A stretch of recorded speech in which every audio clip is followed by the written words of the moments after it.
undisclosed location. This is your weekly Truth Be Told Minuteman Report.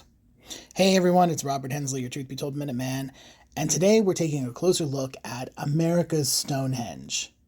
Now, I know that for most of you, you've heard of England's Stonehenge, that beautiful site located in Wiltshire on the Salisbury Plain. World famous, right? It's a prehistoric megalithic structure. And we never really talk about America's Stonehenge. And let's get into that, right? So according to America's Stonehenge website, which is stonehengeusa.com, they claim that America's Stonehenge was built by a Native American culture or possibly migrant European populations. No one knows for sure. It's a maze of man-made chambers, walls, and ceremonial meeting places that are thought to be 4,000 years old.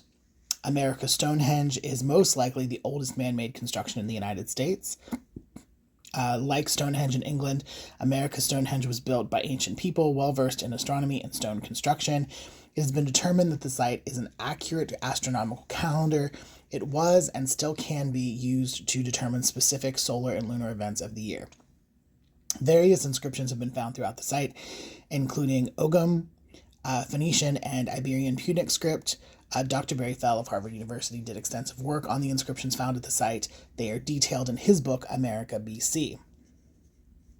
Now, America's Stonehenge is located in Salem, New Hampshire. And the history of this site gets a little muddled, right? Now, this is a privately owned tourist attraction and archaeological site that consists of a number of large rocks and stone structures scattered roughly over a 30-acre site. It's open to the public, and a number of hypotheses have existed as to the origin and purpose of the structures. One viewpoint is that this site is a mixture of land use practices of local farmers in the 18th and 19th centuries, and that construction of the structures were by William Goodwin, an insurance executive who had purchased this space or the land in 1937. Now, some claim that the site has pre-Columbian European origin, but many experts don't agree with that. The site was first dubbed Mystery Hill. That's what William Goodwin called it. However, in 1982, it was renamed America's Stonehenge in a news article. The rebranding was an effort to kind of separate this site from what could be considered a roadside oddity and to reinforce the idea that it had ancient archaeological interest.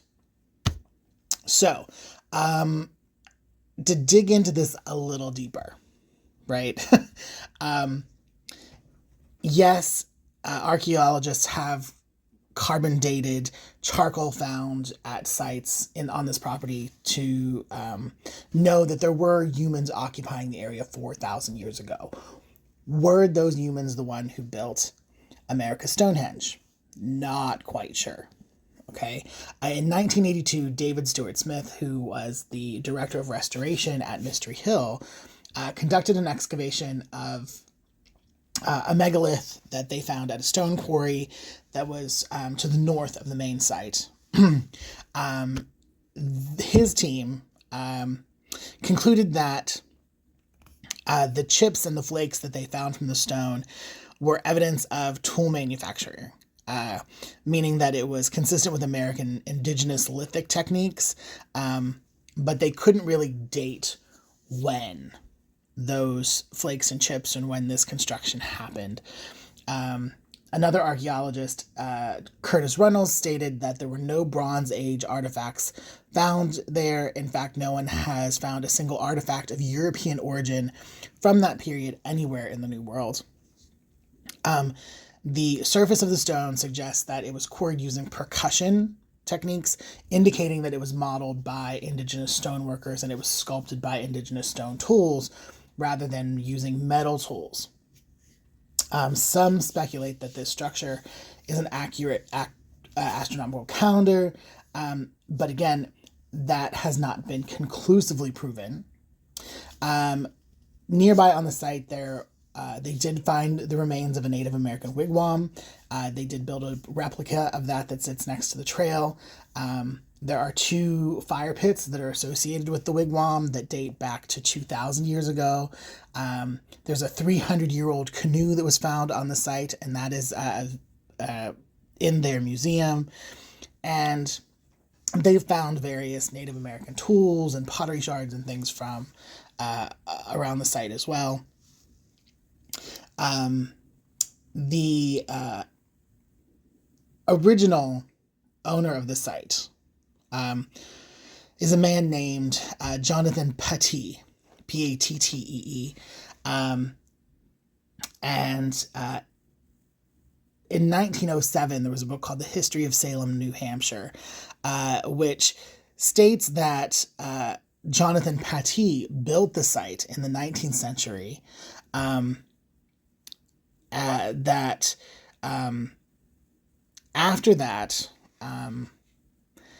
William Goodwin, again, the insurance executive who bought the property, he became convinced that the location was proof that Irish monks, the Culdees, had lived there long before Christopher Columbus ever sailed to North America, and he really wanted to publicize and popularize that concept. Now, he held this belief because there were stories, a myth, that an Irish priest named St. Brendan had sailed to North America in the late 500s or early 600s, and Goodwin really believed that this site was evidence of that. Okay.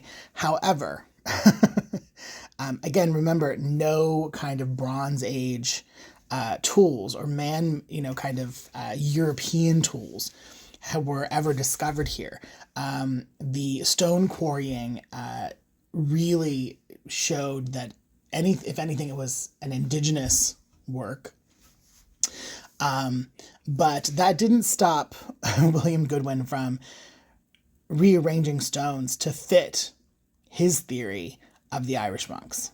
So the site has been altered by stone quarrying by Goodwin and others who really wanted to move the stones into what they considered to be their original locations, which may or may not be the case. And some of the stones on the site do have drill marks from later quarrying that took place on the site. Now, in 2019, the site was vandalized with power tools. The police say that the person may have been trying to reenact a scene from a fictional work. And on March 4th, 2021, New Hampshire State Police did arrest a member of the online group QAnon and charged him with criminal mischief for screwing with the site. Now, one of the stones on the site that made a lot of people believe that this was a ceremonial site is something called the sacrificial stone. It contains grooves that some say channeled blood from sacrifice.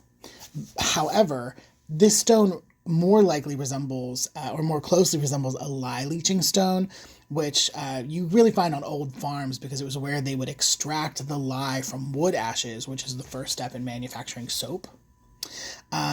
So this sacrificial stone could have been used in soap making. It could also have been used as a cider press bedstone, which, again, another really common thing among colonial farms in New England. So those grooves may have been collecting cider and not blood. Now, in popular culture, America's Stonehenge kind of pops up here and there, right? American horror writer H.P. Lovecraft, he was an enthusiast for New England's megalith site. He visited Mystery Hill in the 1920s and 30s, and he attributed this site as the inspiration for the Dunwich Horror. However, other literary scholars say that Lovecraft's visit was too late to have inspired the 1929 story. So we don't know. Barry Fell, who was from Harvard University, in his book America BC, Ancient Settlers in the New World, which was published in 1976 and then revised in 1986. Now, he said that there was evidence of occupation in pre-Columbian times based on astronomically linked positioning of the stones, and claims that Phoenician inscriptions written in Ogham were found at the site. However, many people kind of discredit Barry Fell's work because he specialized in marine biology. And even though he wrote about archaeology and ethnography, he is considered to be a pseudo-archaeologist. So, again, some of what is presented on America Stonehenge's website about the site is semi-factual, but obviously doesn't give the entire history of the site, or present it as anything other than an authentic archaeological site that still has, some mystery left in it. So, if you're interested in seeing America Stonehenge, it is open to tours. There is a fee. You can do a guided tour, which you have to reserve a spot. And if you want to do a self-guided tour, they provide an introductory video with you and you're given a map. However, there is an app that's available, which gives more details than the paper map. The site is, it's a slight incline, but it's rocky terrain, so it makes it very difficult for people who have disabilities. And they have a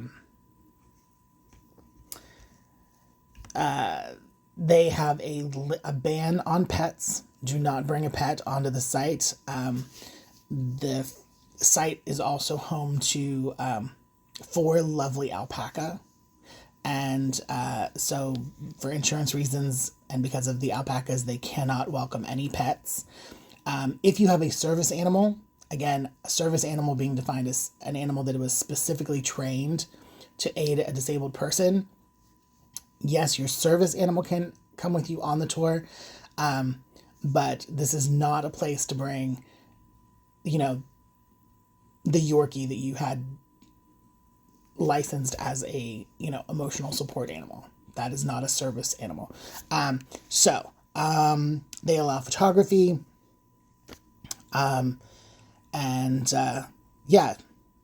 looks like, they've got it doesn't really say on their website whether or not tours are year-round. If you can, I'm lying. That the site is open for snowshoeing, so I'm assuming that's a wintertime activity. So, check it out. Whether you've been to the Salisbury Plain in England to see the original Stonehenge, or not, this might be something for you to take a look at.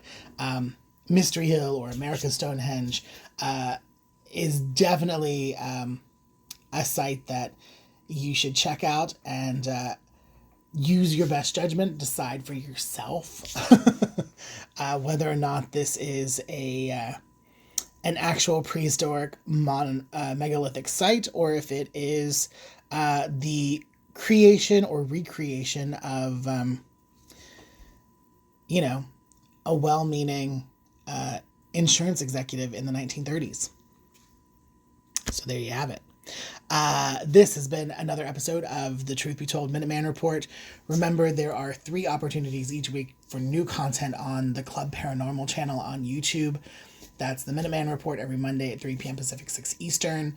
Bonnie Burkert on Wednesdays with Truth Be Told Transformation, same time, 3 p.m. Pacific, 6 Eastern. And of course, Fridays we have the original Truth Be Told with Tony Sweet, same time, 3 p.m. Pacific, 6 Eastern. And if you have any questions, comments, concerns, story ideas, or you just want to reach out and tell me what you think, feel free. You can find me at reportminuteman@gmail.com. Again, that's reportminuteman@gmail.com. And until next time, stay true.